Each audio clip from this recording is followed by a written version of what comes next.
Good morning Maranatha, pada hari ini Sabtu 29 November 2025. Sebelum kita mulai aktivitas kita masing-masing, kita akan sama-sama merenungi firman Tuhan dengan tema Be Bold, Be Strong. Namun sebelumnya, mari kita berdoa terlebih dahulu.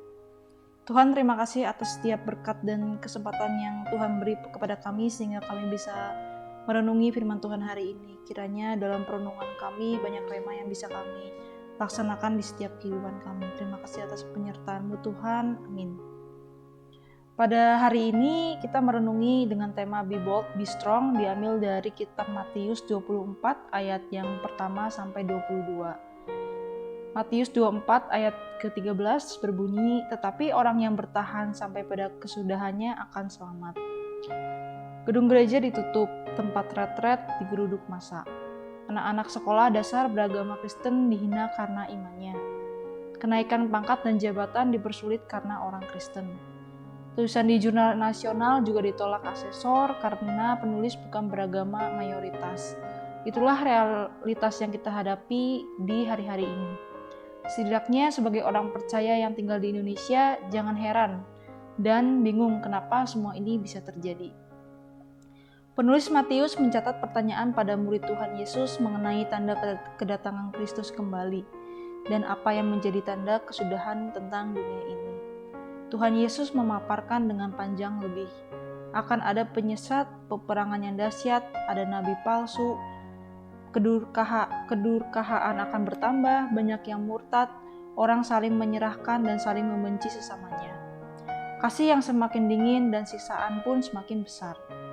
Meskipun demikian, yang paling utama adalah siapa yang bertahan akan selamat.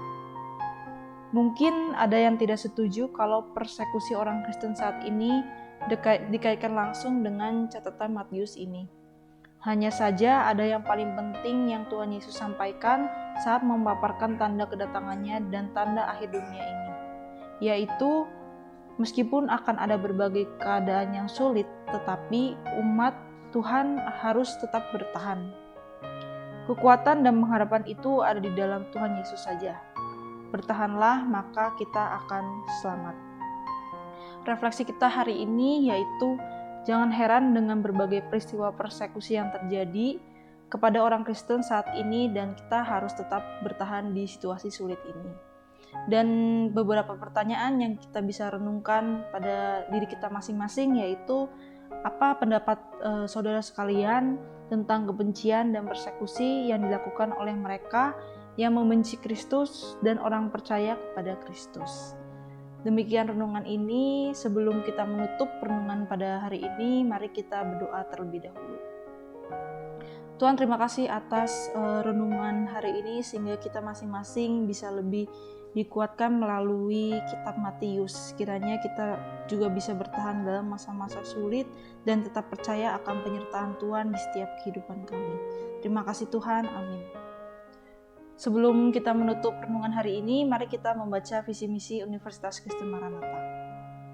Visi kita yaitu Universitas Kristen Maranatha menjadi perguruan tinggi yang mandiri dan berdaya cipta, serta mampu mengisi dan mengembangkan ilmu pengetahuan, teknologi, dan seni pada abad ke-21 berdasarkan kasih dan juga keteladanan Yesus Kristus.